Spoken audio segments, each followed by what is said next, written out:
दोस्तों, स्वागत है आपका हमारे चैनल पर। आज हमारे बीच हैं आगरा की मनु शर्मा, जो पिछले 8 सालों से थिएटर और रंगमंच में कार्य कर रही हैं। आपको ये भी बताते चलें कि ये आगरा के आकाशवाणी केंद्र से जुड़ी हुई हैं। इन्होंने कई कार्यक्रमों में डायरेक्शन और प्रमुख एक्टर बतौर भी कार्य किया है। तो आइए इनसे बात करते हैं और जानते हैं कि इनका ये सफ़र कैसे शुरू हुआ। तो स्वागत है आपका हमारे चैनल पर। बहुत बहुत धन्यवाद राहुल जी। तो कैसे शुरुआत हुई आपकी? कैसे आपको लगा कि आपको रंगमंच की ओर आगे बढ़ना है और कार्य करना है? देखिए, रंगमंच में शुरू से आने का तो मेरा कोई इंटरेस्ट नहीं था। हाँ, लेकिन जब मैं कॉलेज में थी, मैंने ललित कला संस्थान से बैचलर इन फाइन आर्ट्स किया है। तो कॉलेज के पहले साल से ही वहाँ पे जब थिएटर था और वहाँ से जब मैं देखती थी कि किस तरीके के प्रोग्राम्स हो रहे हैं थिएटर में, बहुत अलग अलग किस्म की चीज़ें होती थी। डांस भी हो रहा था, ओडिसी डांस भी था उस टाइम पे ललित कला में, और थिएटर भी था। तो वहाँ से मेरा रुझान बढ़ा थिएटर की तरफ और मैंने चाहा कि क्यों ना मैं भी इस चीज़ को सीखूं, इस चीज़ को करूं। तो पहला मेरा कदम थिएटर का मेरे कॉलेज से है। तो जब जिस उम्र में लोग टीवी मोबाइल की ओर बढ़ते हैं, तो आप इस ओर बढ़े, तो इस ओर बढ़ने के लिए श्रेय किसको देना चाहेंगे आप?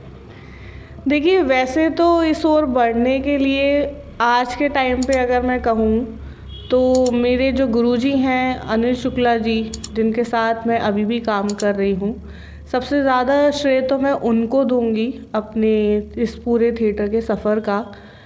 लेकिन शुरुआत की अगर मैं बात करूँ तो उसका सबसे ज़्यादा श्रेय मुझे खुद को ही मिलता है, क्योंकि मुझे किसी ने ज़बरदस्ती नहीं कहा कि मुझे इस लाइन में आना है, मुझे थिएटर करना है।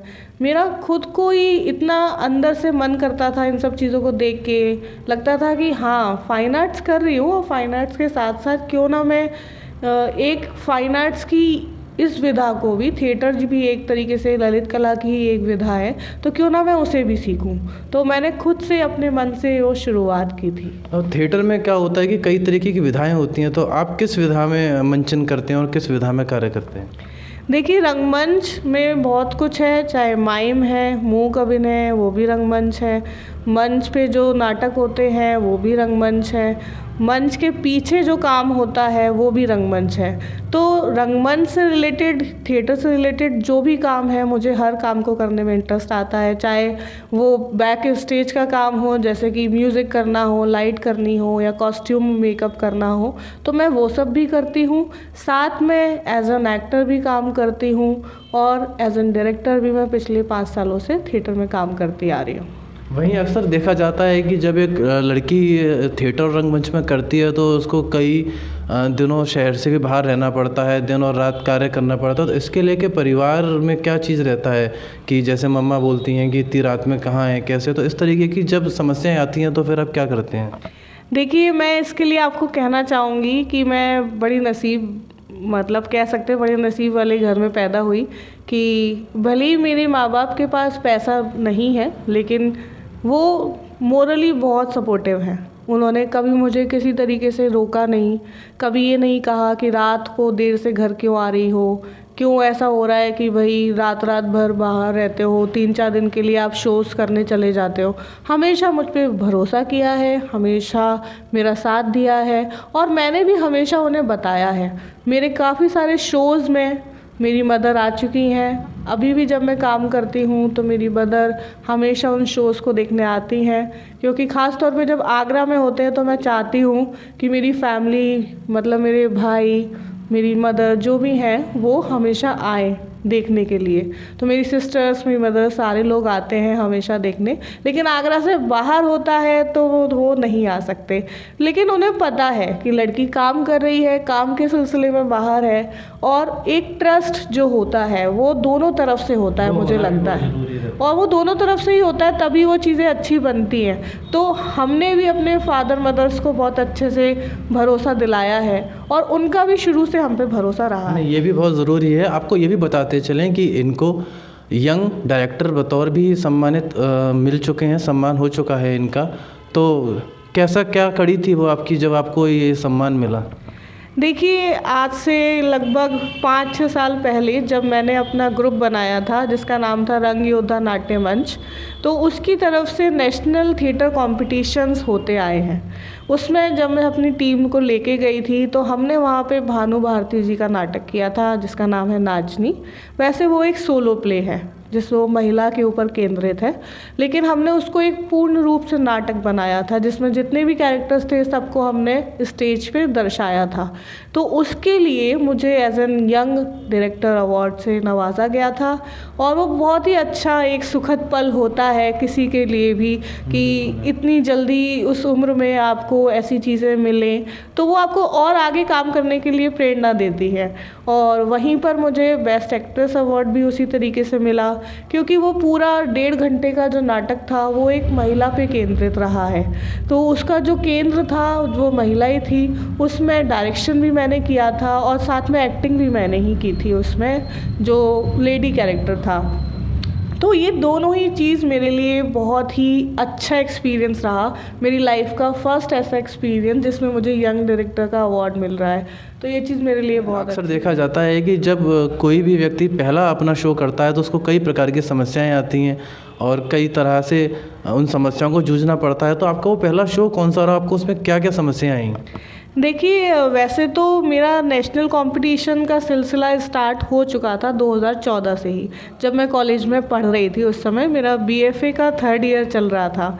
तो वो मेरा पहला एक नेशनल कंपटीशन था जिसमें मैंने बहुत ही छोटा सा कैरेक्टर किया था और उसके बाद वहाँ से मेरा सिलसिला शुरू हुआ। वहाँ मुझे जयपुर के डायरेक्टर मिले, उन्होंने कहा कि हम आपके साथ काम करना चाहते हैं। वहाँ से मेरी रंगमंच की एक यात्रा शुरू हो गई और उसके बाद धीरे धीरे करके आगरा का जो मैंने सफ़र तय किया थिएटर को लेके, तो वहाँ सबसे बड़ी प्रॉब्लम आई रिहर्सल कहाँ किया जाए और कैसे किया जाए। भाई डेली लोगों को बुलाना, इकट्ठा करना, क्योंकि रंगमंच एक ऐसी चीज़ है जो आपको बहुत सुख देता है, लेकिन ये भी कहते हैं कि फिनेंशियली बहुत स्ट्रॉन्ग नहीं बनाता, इसीलिए कई सारी चीज़ों को देखना पड़ता है। तो रिहर्सल के लिए सबसे बड़ा एक इशू आया, तो वो रिहर्सल फिर मैंने अपने घर पे रखवाई।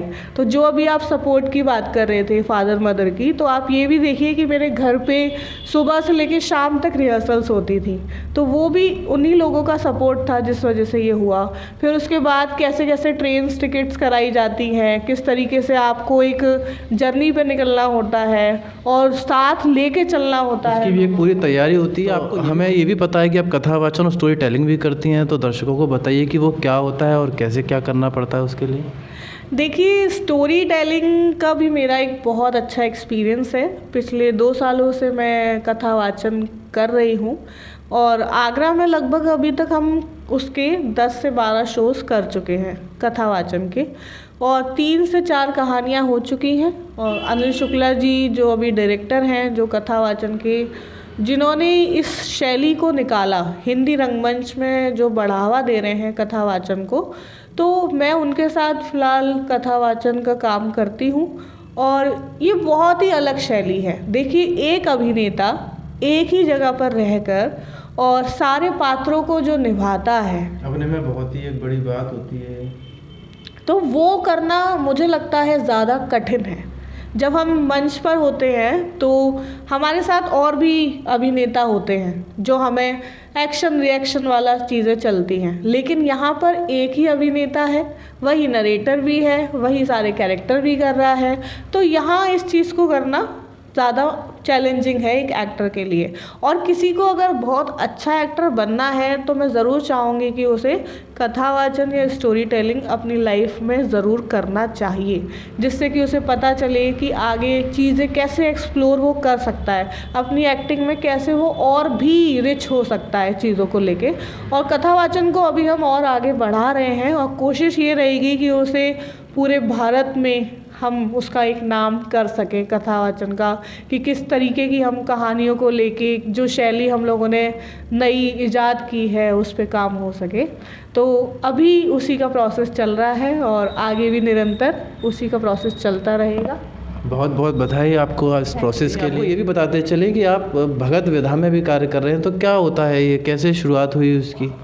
देखिए, भगत आगरा की एक लोक शैली है जिस पे हम काम कर रहे हैं।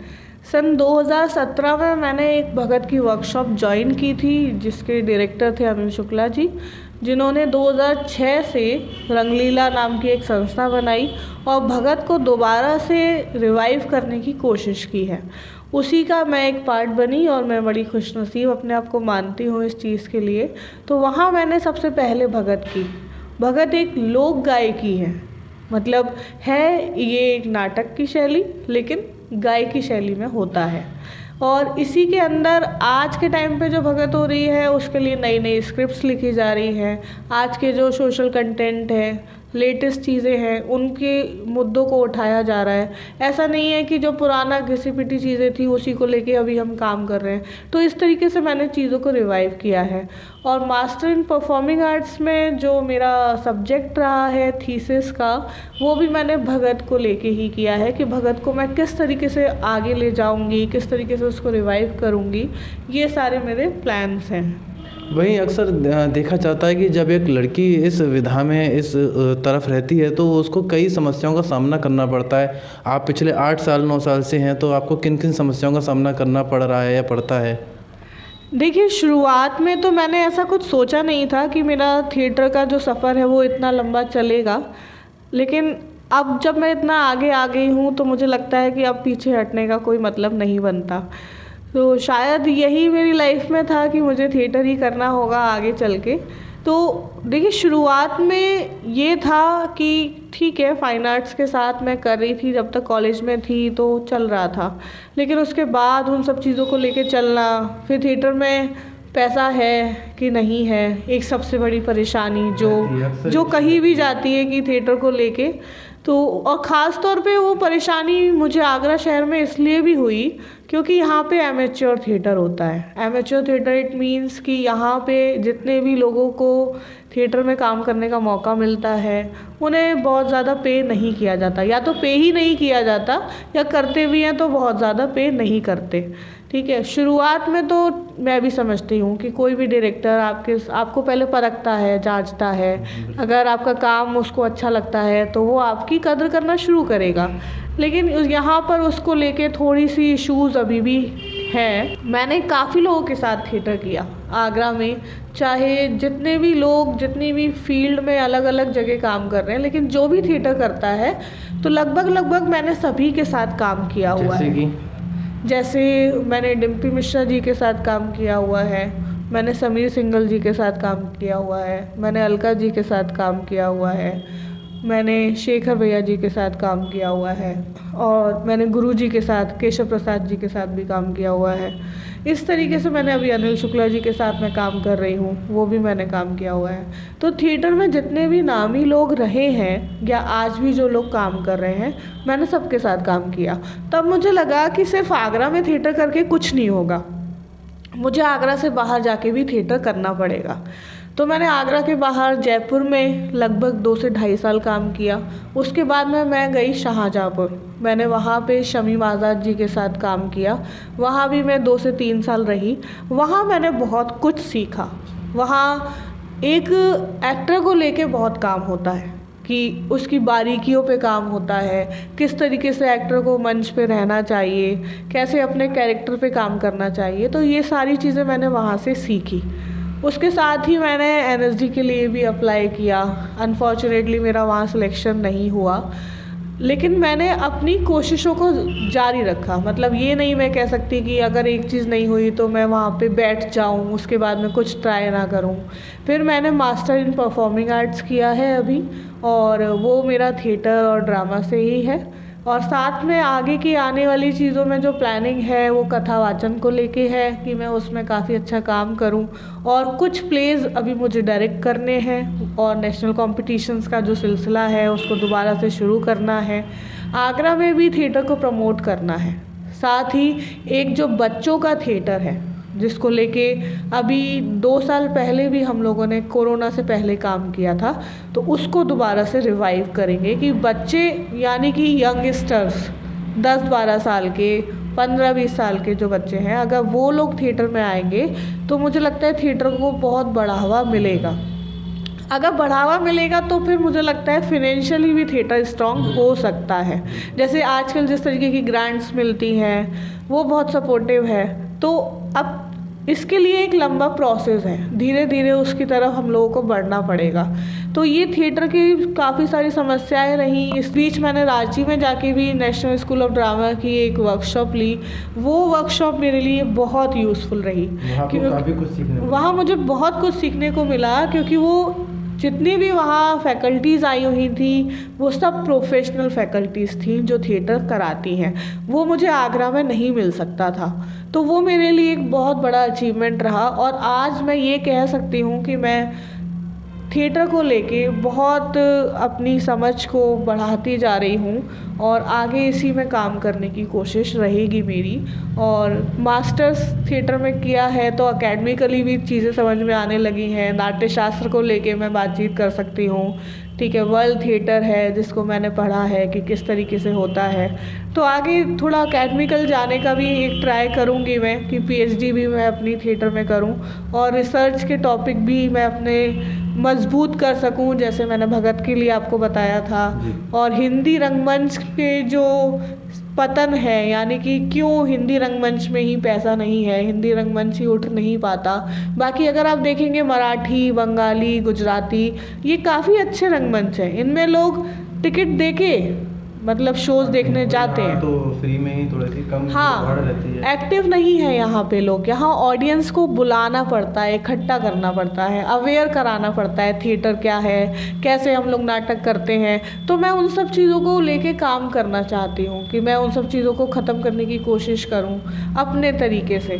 तो वो एक प्रोसेस चालू है और परेशानियाँ तो जीवन में लगी ही रहती हैं और वो आएंगी भी, क्योंकि हम जब किसी नए फील्ड में काम करते हैं और वहाँ की सारी चीज़ें जब आपको जाननी पड़ती हैं धीरे धीरे करके, तो आपको समझ में आता है कि क्या अप्स एंड डाउन्स हैं और आपको उससे कैसे निकलना है। तो बस यही सब मेरी कोशिश है और देखते हैं ये सफ़र मुझे कहाँ तक लेके जाता है। बहुत बहुत बधाई और हम आशा करते हैं कि आपको बहुत ऊपर तक लेकर जाए। तो आपने काफ़ी लंबा सफ़र किया है, काफ़ी लंबा एक्सपीरियंस है, तो कुछ एक ऐसा डायलॉग या कुछ एक ऐसी चीज़ जो आप दर्शकों के सामने बोलना चाहें किसी भी नए रंगमंच में, किसी भी अंदाज में। देखिए डायलॉग्स तो बहुत सारे हैं, बहुत सारे नाटक किए हुए हैं, उन नाटकों के अलग अलग डायलॉग्स हैं। अभी भी मैं कहानियाँ करती हूँ तो उसमें भी कोई एक ऐसा जो आपके दिमाग में छाया हो या जिसको आप मोटिवेट होते हो या और लोग भी हों। देखिए अभी मेरी एक कहानी है प्राइवेट लाइफ, उसमें एक डायलॉग है जो मैं आपके सामने बोलती हूँ। तो वहाँ एक डोमिनेटिंग फादर होता है जो अपनी बेटी को आज़ाद देखना नहीं चाहता। तो वहाँ वो अपने आप से जूझ रही होती है और वो अपने ख्यालों में होती है। वो चाहती है कि वो कुछ बड़ा करे, बट वो उसका फादर वो नहीं चाहता। वो कहता कि जो लड़कियाँ करती हैं अमूमन तुम वही करो। वो एक सोच जो पुराने विचारों की रहती है, पुराने समय की रहती थी, वही एक सोच। बिल्कुल बिल्कुल। तो वो कह देती है कि आप यहाँ से चले जाइए, अगर आपको इस तरह से मेरा उठना बैठना अच्छा नहीं लगता तो आप यहाँ से जा सकते हैं। मेरा अपना हक है, मुझे इस दुनिया में अपने तरीके से जीने का हक है। अगर आपको मेरे तरीके पसंद नहीं आते तो आप अभी इसी वक्त यहाँ से जा सकते हैं। मैंने नहीं कहा था कि आप यहाँ आए और आकर देखें कि मैं यहाँ क्या करती हूँ। मैंने हमेशा बस यही चाहा था कि आप मेरे जीवन में हों। तो इस तरीके के कुछ डायलॉग्स उस लड़की के हैं। वो बोलती है, फिर वो बड़ा तंग होके रोने भी लग जाती है और काफ़ी सारी चीज़ें उसको लेके हैं। और मैं ज़रूर चाहूँगी, मैं आप सबसे रिक्वेस्ट भी करूँगी कि अगर आप लोग आगरा में हैं और आपको मौका मिले तो आप ज़रूर कथावाचन की मेरे शोज़ देखिए।